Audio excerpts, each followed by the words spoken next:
Okay, I think we're ready to go. Here we go, TV 79. I'd like to call this regular meeting of the Operations Planning Committee to order for Thursday, September 9th.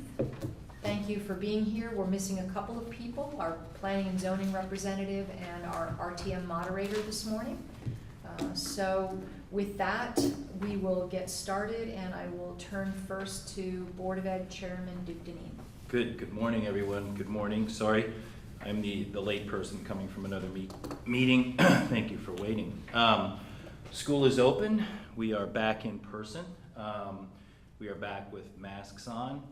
We had a special meeting over the course of the summer in late August on top of our normal meeting, just to kind of go over the mask mandate that's in place via the governor's executive order. So I think we also, as a board and as a district, listen to the community. I think we crafted a letter to the governor that kind of went over how we think we would love to be able to work with our local officials on local control. So I think we listened to the community and folks and parents and got that letter off to the governor. And we will continue to work with our local health officials, and we'll monitor and have meetings as necessary as things change come the end of September around the governor's executive order. But students are back with masks.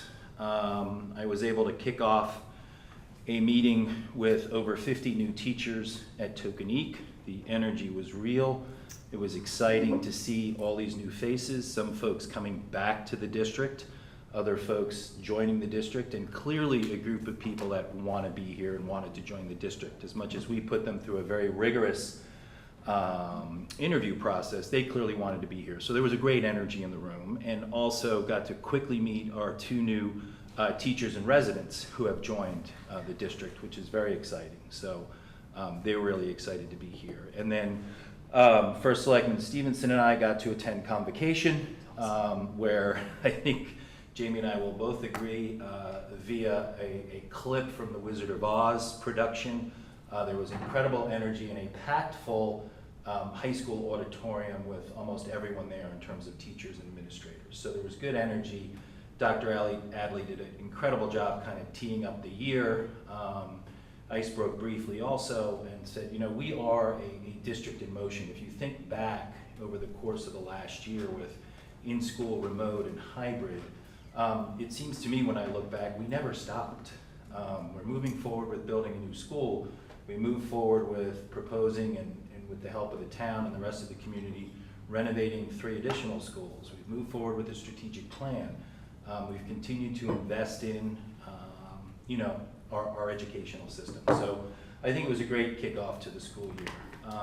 From a numbers standpoint, we are up 61 students over our projections.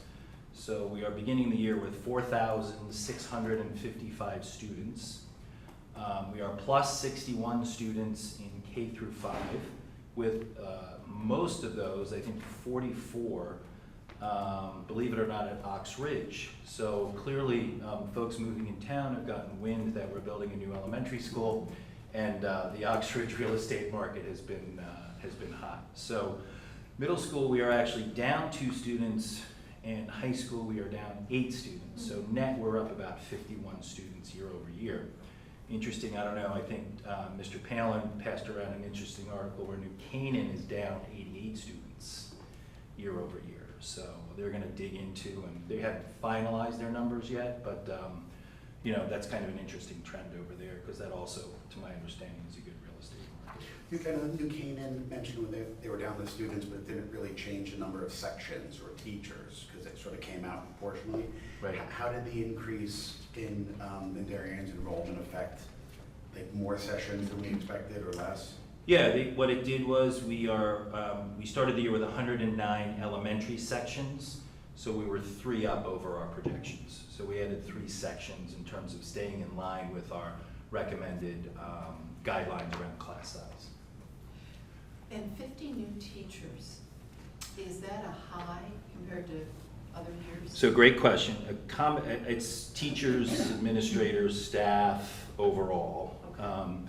We did look back. It's not the highest turnover, but it's on the high side in terms of turnover.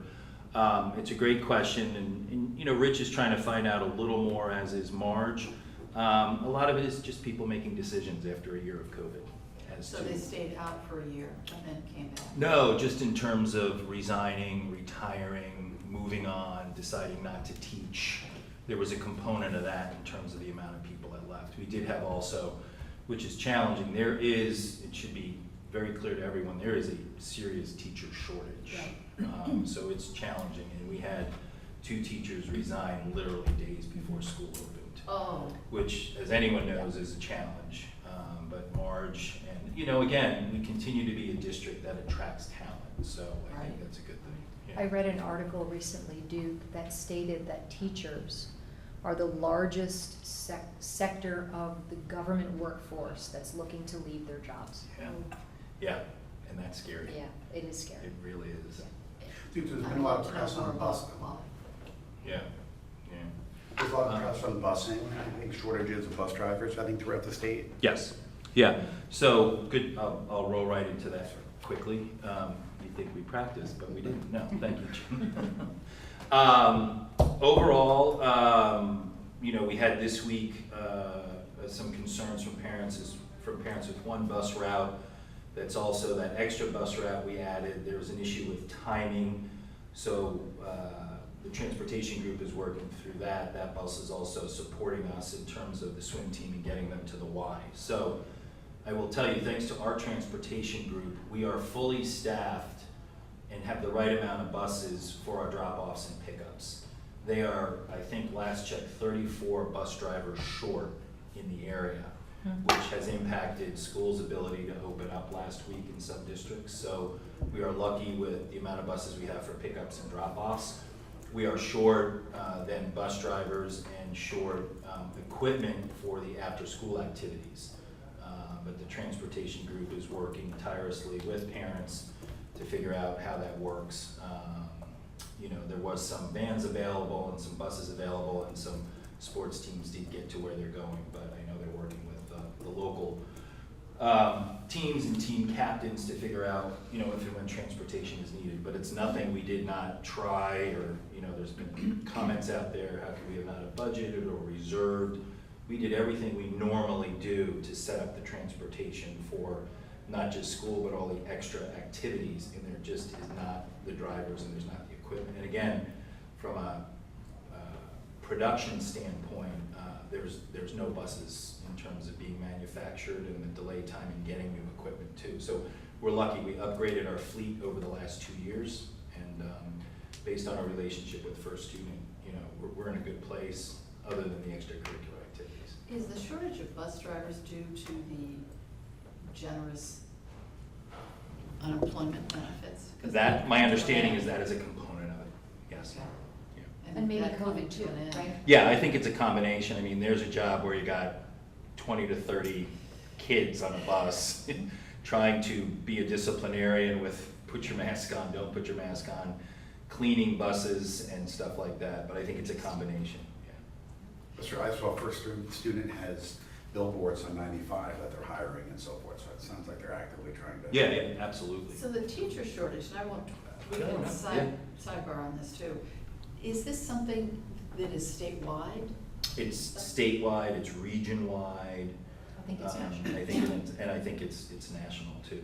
Yeah. That's a huge, it could be a competition. Yeah, Thank you. it could be. I'd love to keep up on that. Yeah, absolutely, absolutely. So again, just thanks to everyone that's listening, parents especially. And also, I just want to do a shout out to Chief Anderson and his team. They were instrumental the first week in helping us with traffic, especially up at Ox Ridge and Middlesex. And again, Alan and I met with them, the chief and Officer or Captain Moran, the week before. They are just good partners in terms of the community and community policing. So, and I give a shout out to the parents up at Ox Ridge who really listened and got as many kids as possible on the Ox Ridge buses, which helps. And also ONG AP, and you know, working with Rusty and Kip and Luke Forshaw, the principal up there, they really got that school ready. If you were up there 2 weeks before school opened in the dirt parking lot where they were laying piping and sewer and utility lines. It'd be hard to imagine that that parking lot would be paved with drop-off for parents, drop-off for buses, so they're in good shape up there. The security system, we're almost finished with that upgrade. That was work over the summer. Mike gave a quick update on summer facility projects. All those projects moved forward. Central office is being paved this week.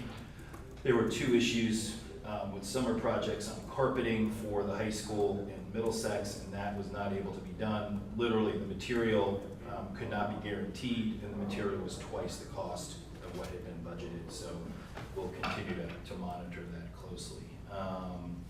We are going to be talking next week, and we'll be talking with the Board of Finance on equipment loss from the original flood in July, and there's some equipment loss. My understanding they're doing an assessment of the most recent storm. So I know we'll work together on figuring that out with the town and the Board of Finance.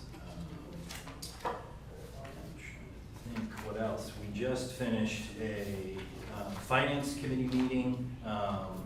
So this will be presented to the board next week. But we ended our June financials with expenditures of $102,913,878, leaving a year-end positive balance of $1,370,630 to be returned to the town. A bulk of that, just at a high level, was the excess cost, which came in at a little over 80.3% was the excess cost that came in, and we got 100% of our excess cost. So that's an update on that. What had you anticipated in the budget? For The excess cost, yeah. we're $374,000 over what we had put into the budget. I think Oxridge overall, you know, we did a tour up there a couple of weeks ago before school. That continues to move forward. There are some procurement issues with roofing material, and that will continue to play out over the next month or so. I think we have one of the best people on that, Mr. Rusty Schreiner, and so we're trying to figure out if a date moves up there in terms of an April move-in versus that being pushed back to the summer. I don't see that as a big deal. It might even be a little better to do a summer move-in, so we'll see how that plays out. But you know, anyone on this committee, or Terry, anyone that would like a tour up there or a stop by, just let me know, and we can schedule that. It's a great group of guys up there, and it's fun to see kind of the formation and really see what the school's starting to look like. So I'll pause there. Any other questions or thoughts? No, I just, Okay. first of all, I certainly want to shout out to you and Kip and the whole Oxridge committee. Extraordinary effort. If you have a chance to go up and take a look at the school, it's, you know, Yeah. Tokenique was awesome. Oxridge is going to be incredible in its own way, with very unique outdoor classroom space made available in this design. The committee's done a great job under a lot of extraordinary circumstances. The site is super tight. And I would agree that it was paved and ready for the kids to come. So Yeah. on time so far-ish and on budget. Correct. Incredible. Correct. Great job. And Correct. thank you for extending an invitation to me to Convocation this year. We know that Dr. Adley is very special, but Dr. Adley showed a side of himself that I thought was incredible and empathetic, compassionate, you know, leading Good. with the heart, and that was the right message for this year. Good. Thank you. And the talent was extraordinary, and, you know, for new teachers that might have had Good trepidation energy. coming back to school, they were kind of on their feet cheering, so that was very, very well done. Thank Yeah, you. good. Yeah. Not to change subjects on that high note, but I'm looking down at my notes here. So since it's out there, it was discussed last night at a meeting I attended. We do have some concerns that have been raised about curriculum at the high school at an 11th grade class. So I want to assure folks that, as always, the board, myself and Dr. Adley take all the feedback incredibly seriously. There's an ongoing review, there's a meeting tomorrow. I went over yesterday the agenda with Dr. Adley for next Tuesday's meeting, and there will be a focus on curriculum process. We're also starting the process of talking more about a lot of the good work that's being done in conjunction with parent groups. That was all laid out in our strategic plan about diversity, race, and inclusion. So that conversation will be at the next board meeting. But in terms of the curriculum, as I said last night, I would ask that people, call, email. Social media is great for getting information out. It might not be great for everyone understanding the context of what was put out or what was taught or what was discussed. So ongoing conversation on that, but anyone that continues to want to have a call or talk or just email myself or Dr. Adley about that, we are listening. It's important. There are a lot of challenging conversations going on in society on a regular basis. We want our children to be critical thinkers, but it needs to be done in the right way. And so we'll continue to spend time on that. And as always, from a communication standpoint, you always walk away from these things with lessons learned around communication and working. But as always, the community is involved, and that's much appreciated. Thank you. Sure. Okay, Jim? Okay, just a couple things from the Board of Finance side. At our meeting a couple weeks ago, the Board of Finance approved the town's 25% contribution to the purchase of one of the FEMA properties, and so that will go in front of the RTM at their meeting on the 27th. We have our next meeting is scheduled for September 21st, so if anything new related to special appropriations comes up on that, we may try to slide that into the September 27th meeting, depending on how urgent it is. In terms of bonding, we bonded about 40% of the overall cost of the Oxford School. So we'll probably look to, depending on what the new drawdown schedule looks like, we'll probably look to access the bond markets to finance some or all of the remaining portion of that in Q1, beginning January, February, or in the new year. And other projects that we finished last year, like the high school tennis courts and some other kind of small to medium projects, we would all sort of bundle together, as well as if there are any other projects coming up where we need sort of small pieces of, like the upcoming elementary school projects and so forth, depending on where we are there. So from a bonding perspective, that's where we are. That deal would probably be somewhere in the $30 to $40 million range, depending on what drawdowns look like and so forth. On the audit, the auditors are on site this week here, working with Jen and the finance staff. We, sort of no surprises so far, and we expect that'll be wrapped up probably in the next, 6 to 8 weeks, early November, which would be good in terms of using for our next offering, official statement in January, February. On We're scheduling for our October meeting. We're going to have our pension advisors come in, as well as our representatives from the local pension committees come and explain to us sort of what's been happening over the past year or so during the sort of ups and downs in the markets, how our contributions have been affected, and trying to sort of dissect what's been driving the ups and downs of our contributions. Has it been investment performance? Has it been changes in the contributions? Has it been changes in the draws on the fund? Just trying to sort of, deconstruct what the different forces are on those. But from a very high level, all of our pensions are in good shape and funded at or above levels, which have been recommended. We've been watching, obviously, all the budgets in town, watching your budget, and haven't watched the finance meeting this morning, but we go through all Richard's materials, which are always helpful. We've been talking to Jen and Duke regarding just what's happened in the past couple storms, trying to get an aggregation of, what do we need to replace? What are the replacement costs? What does insurance cover? What all can we draw down? Can we benefit from aid from FEMA? And sort of what is the timing there? Obviously, as I told Jen and Duke knows, we can meet whenever it's necessary to kind of make sure that we have, the right funds to deal with this. So Jen's going to, I think, be working with Rich and town staff to kind of put together a comprehensive report of what happened. That's really it on the Board of Finance side. Great, thank you. With the pension, are you having the actuaries or the investment advisors in? The investment advisors. Are you gonna talk to them about asset allocation and strategies at all, or just? Yes. You know, Yeah, the main purpose is to sort of understand what the sources and uses have been inside the pension. But Paul Hendrickson, who is our rep on the pension board, is working with our advisors to kind of put on a more holistic report, which will coordinate with the RTM to kind of make sure questions that F&B might have are answered as well. cool. I like the idea of at least an annual report from the pension committee. Yeah. I think that would be a good practice. Yeah, and our pension committee really follows the performance closely and kind of what's going on with the investment advisors.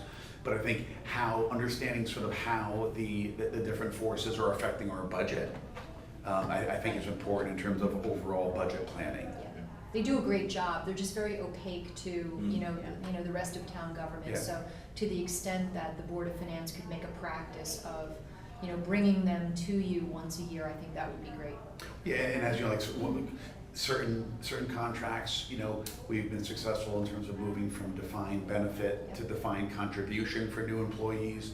Those will sort of have effects, you know, initially small, but over time on, you know, sort of contributions to the pension versus draws. You might want to, I don't know if you can do it for October, but you might want to have the actuaries, because they, more than the investment advisors, will be able to give you a picture of how the draws and how the changes, you know, with moving some, you know, the public works union group, you know, new hires will go into the DC plan.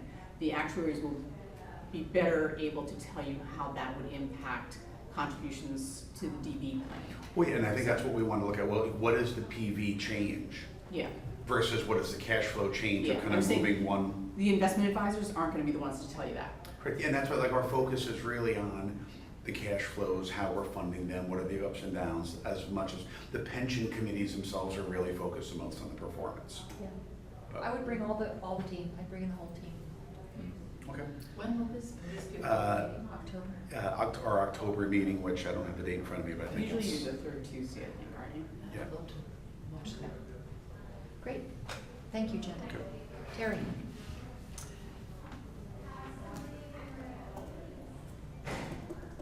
Okay, a couple of things. One, the reapportionment process is going on right now, which follows the census. And the reapportionment is looking at the census numbers. Fairfield County gained residents, some of the other parts of the state lost residents. And looking at potentially redrawing some lines in legislative districts, which would then possibly affect the state, the US federal congressional lines.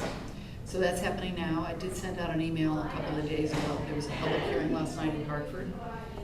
There's one tonight in Norwich, and there's one Monday night in Shelton. There's a virtual public hearing where everyone can submit testimony on the reapportionment process and their thoughts about their particular district. The virtual public hearing is Tuesday, September 14th, 7 p.m. This information is available on my state rep Facebook page for those who don't get my email. The reapportionment committee is, my understanding of it is it's always been traditionally very well run. It's 8 legislators, 4 Republicans, 4 Democrats, 4 senators, 4 representatives, and they're thoughtful people. They put people on there who can build consensus, solve the issue without a lot of, excuse me, theatrics, and they get it done. So if for some reason they don't get it done, it does go to the state Supreme Court, but in recent history, that's never happened. So it is a fair process. Darien statistics, we gained 3.7% population increase. We're at 21,499 people. Of course, a few more maybe have moved in since this. 16% people of color, and that's Asian, Latino, and Black, and other. 12% of our residents are foreign born. So I thought those were interesting statistics. Legislatively, there is talk that we might have a special session on the Transportation Climate Initiative, which is certainly an important topic, climate change, given the 2 storms we just had. This one, though, there's a lot of controversy about this. It would involve a gas tax, which would be the fourth gas tax that we would have. We have a state and federal excise and a petroleum gross earnings tax, so this would be a fourth tax. Between 5 and 9 cents a gallon is what's been proposed. Don't know yet whether we will have special session, but it's out there, and I wanted people to be aware of that. Executive orders expire September 30th. We understand Governor Lamont is going to ask for an extension. So, I think that's it for me. We're getting ready for the session. We're starting looking at legislative proposals, even though we don't start till February. This is when the work happens, getting ready for the short session. Terry, do you know what the governor is asking for in terms of an extension of his How many executive days, powers? how many time, the time? Correct, and why? Well, I think the why is the same it's been for the last, I think this will be the fourth or fifth extension of Okay. the executive orders, and it's the same thing. We are in crisis. Many of us feel we are no longer in crisis. I mean, I don't support the extension of the executive orders, I'll be honest. I think there are three branches of government for a reason, and the legislative side does represent the people. So I do believe there should be more input from us on the ground. I would assume it would be another month or 6 weeks or 2 months. I think they've been in 2 months. The last one, I think, was June 30th. Is it to go through the election, do you believe, the municipal election cycle? No idea? I don't. I look forward to hearing more about Yeah, that. I don't understand the rationale, because I don't believe we're in crisis. We have a very high vaccination rate.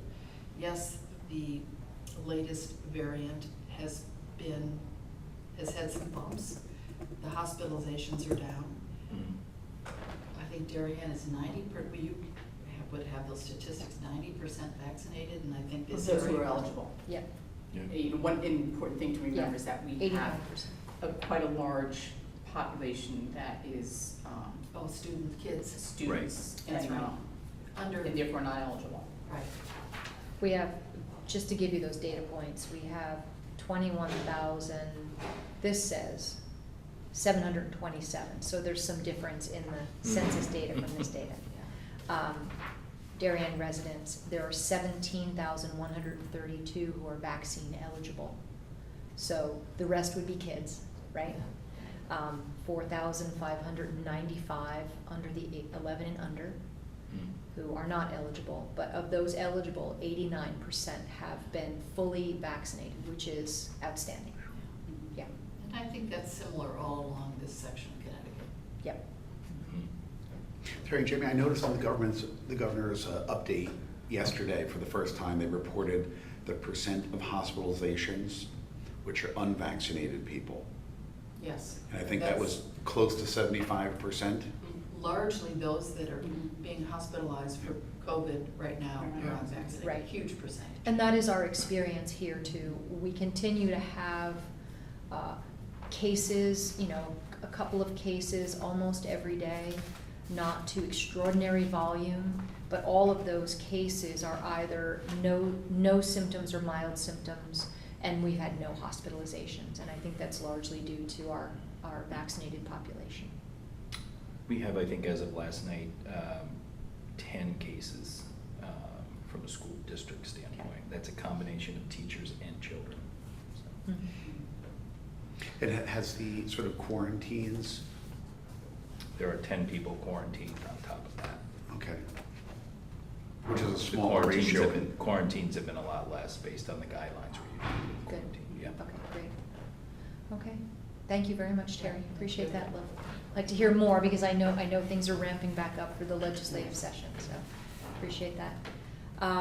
So what's on everybody's mind from my perspective is flooding, of course. The town of Darien has experienced catastrophic flooding twice in the last 2 months.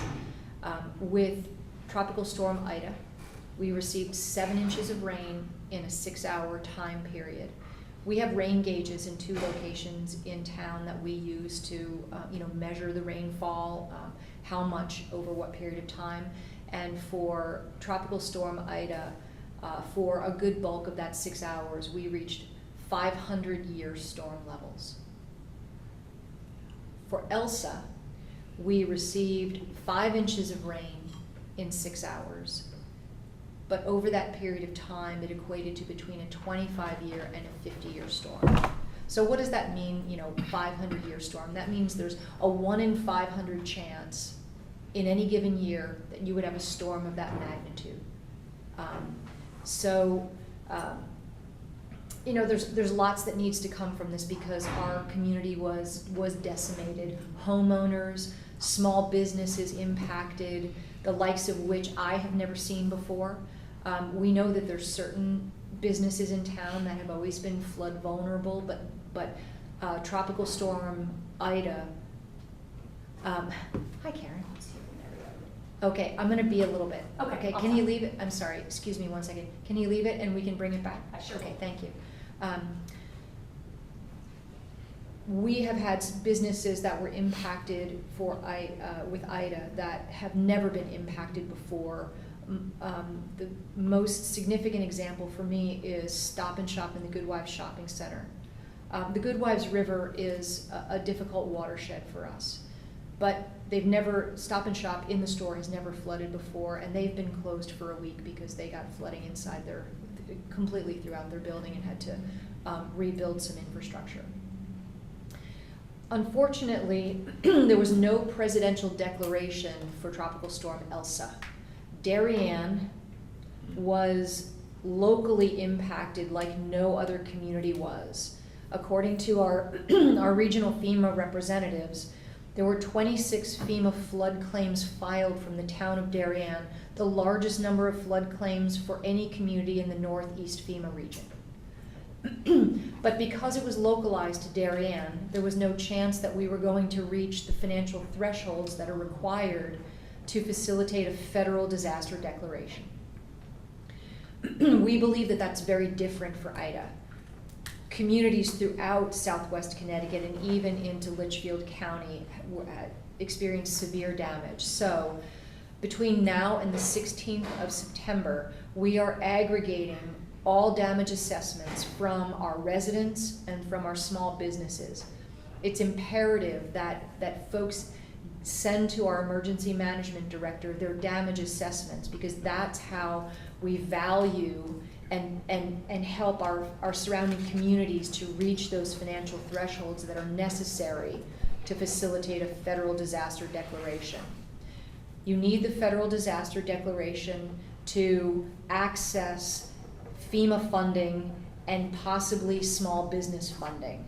Sometimes they don't work in concert with one another, but typically they do. So we want to make sure that our small businesses have access to the very low interest 30-year loans to help them replace their equipment and get back up and running. We've got a lot of businesses that are still closed. Yeah. At the same time, we want to make sure that we have full access to FEMA funding. As limited as it certainly is a help.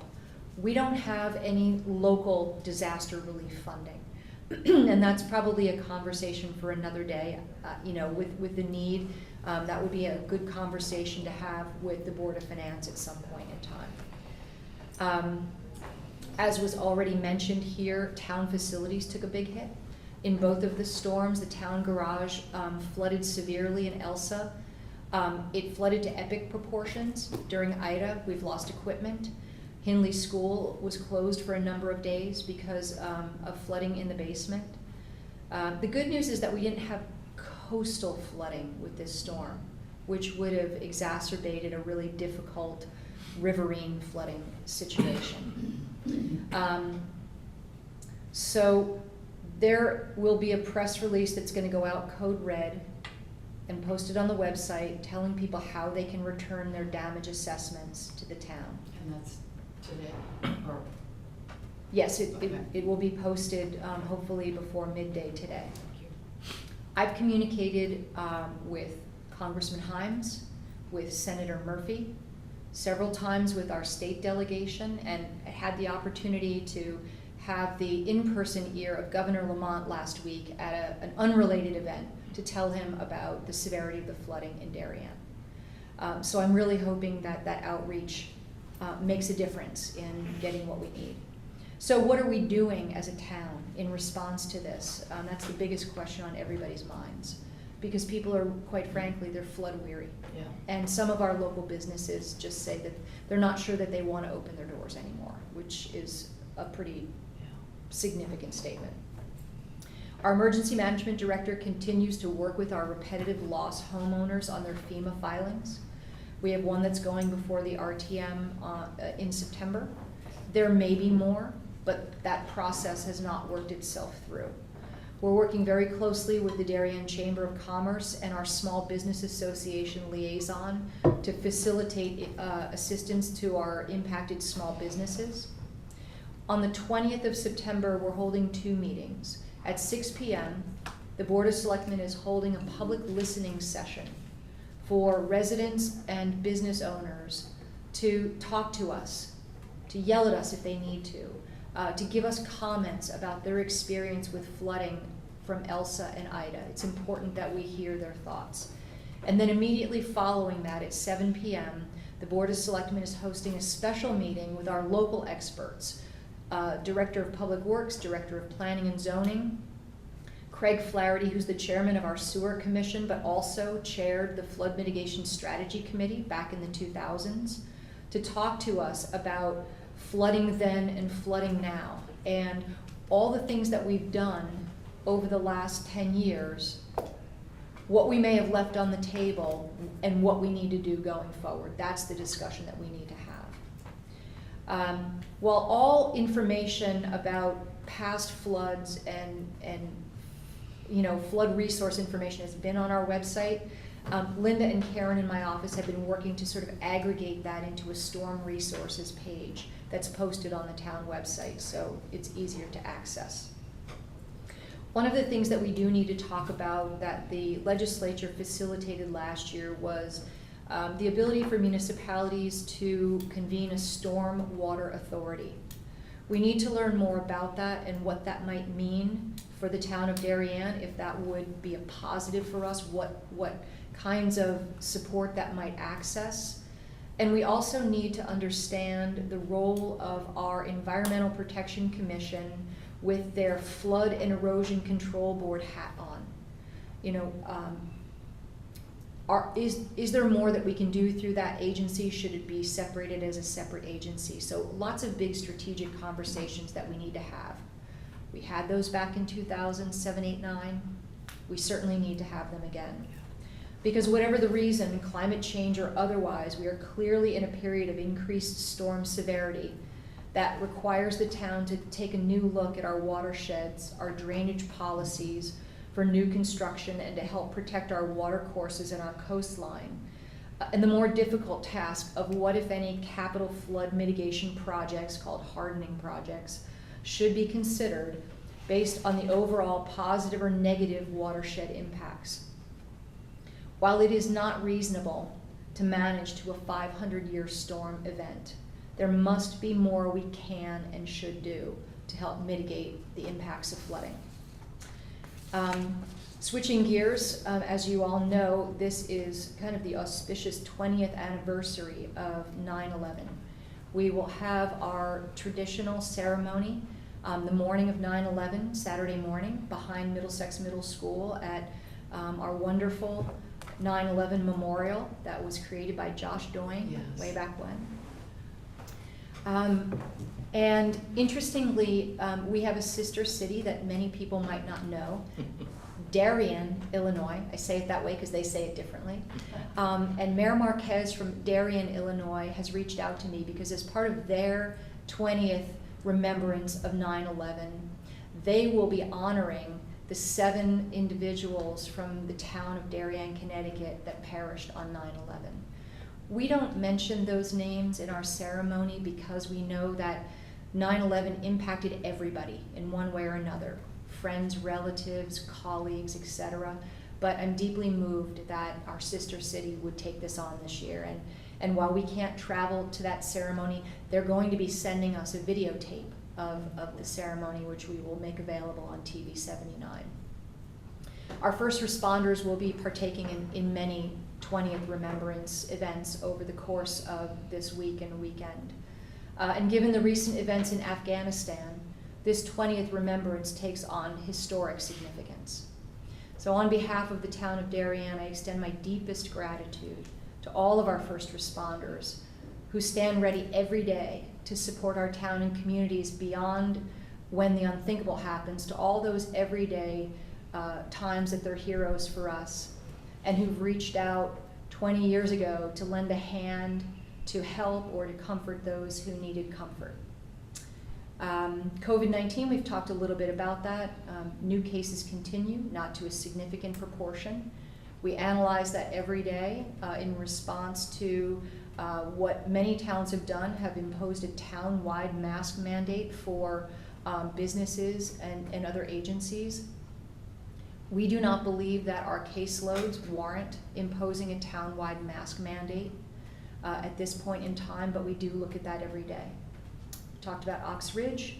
Board of Selectmen has approved a new building committee for the 3 elementary school building project, so we're going to look forward to getting volunteers to get seated on that committee, and we now have a full complement of people ready to start work on our IT steering committee.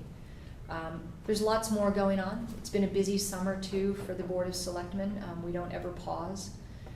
So look forward for what's to come, and hopefully no more storms. Yeah. Question on the Yes. small business. The chamber has done a great job of reaching out and educating business owners. Does the Small Business Administration offer loans that equal FEMA loans, the low interest 30-year loans? How do they compare, do we know? So the small business loans, if they become available, there's 2 different buckets from what we understand that the Small Business Association can provide assistance for. Economic recovery, which would be, loss of income, loss of revenue, which I think it takes a little while, to determine what your loss of revenue is. And then physical damage. And I actually believe that the Small Business Association provides more robust support than FEMA. Would that be your take? Yeah, and but the loans vary depending on your circumstances. So Right. if you have other access to credit, the interest rate for a loan from a small business would be slightly higher than if you had no access, for Right. example. Right now, we've only been approved for the economic injury. The loss of income. Right. Yeah, and it was strange the way they explained it. Correct. We were actually approved because we are contiguous to New York. And when you say we, Fairfield County. Counties, only. yeah, not just Darien, Fairfield County. Yes. So, and is it true that it takes 10 days of loss of income to qualify for that? They did not They didn't say specify that. that. Okay. Yeah.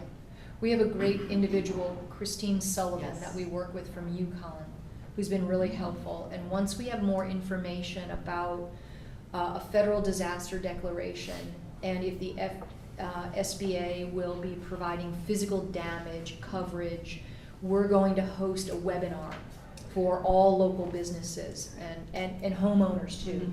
Yeah, who because wanna homeowners can participate. get loans through the SBA as well. So the webinar will be Board of Selectmen hosted? No, it'll probably be hosted by the chamber and by Christine and UConn. Okay, perfect. I mean, if they need us to, we will. Yeah. This would be helpful. People just, as you know, want information. They Correct. want help. Yeah. Correct. I mean, I've never seen the level of devastation to so many businesses as from the storm last Yeah. weekend. Yeah. But we are, to what Jamie said earlier, we need information from them. And when we Correct. talked about the damage assessments, you don't have to be specific as to, dollars and cents. It can be a little bit more of an estimate. Okay. But we need to gather that data in order to make a Right. case to the federal government to declare the disaster. Without that information, we Can't won't have it. substantiate Yeah. that request. Got it. Yeah, so we are putting stuff on the website, a press release going out today. Right. We'll be blasting social media and all that. Yep. Thank you. Are town losses included in those estimates? They will They be, will yes. be. Okay. But Yeah. one thing to understand with, yes, they will be, that's all you need to know at this point. Yeah. Yeah. we can all pass that along to the businesses that we're in touch with. Yeah, Absolutely. anybody you can communicate that to, that is helpful. Yeah, and I do want to thank, everybody, individuals alike who have reached out to try and help their friends who might have flooded, to try and help small businesses in whatever way they can. It was virtually impossible to get a professional post-flood cleaning service to come in. They were overwhelmed. It's almost impossible to get replacement parts, as we talked about, so some of our small businesses are struggling with trying to get replacement equipment and get those electricians to come in and install it. So, supply chain problems are a real issue. They have been from COVID, and then layer on top of that, kind of a region, a tri-state region-wide disaster. Very, very difficult. So thank you to everybody who's doing their part to help. Yeah, Jamie, the other thing, further publicizing, we are having a special bulk pickup Yes. beginning Saturday. It's on our website, all the information about it. People need to call, make an appointment, but we will come around and pick up water-damaged household items. Right. Not construction Not material, not And not exterior yard, items. not yard waste. Not yard waste. And you have to register by the 13th of September, but DPW will come and pick that up for you. That's great. I've never seen the dump busier. Yeah. Yeah. Should have seen it after Sandy. Yeah, oh, yeah. That's Well, crazy. Yeah. We didn't have too many we had some power outages, but not too many, and only a few downed trees, so that was a small blessing. Yeah. And Henry turned out to be nothing. Correct. Henri, I'm Henri. sorry. Henri. But Henri. Henri was difficult for other communities, so, Yes. there's a Eastern damage assessment Connecticut. outcall for Henri, right now, that's due by tomorrow, I think. So unless there's any other questions for me, or anybody has anything else they want to add today, let's see if we have minutes. I don't think the right people to approve them.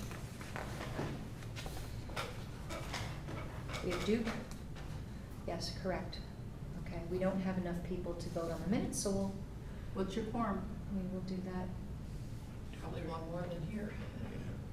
Well, You we. could actually, you don't we need to a have a qu- quorum to vote, a quorum of people voting, you just need to have a positive vote. We have a quorum, but we don't have the people that were at the meetings. But you have two people who were, Correct. so It was- technically, the two of you could vote, You were and not? the other, No, I was. You were, I was. Yeah. yeah.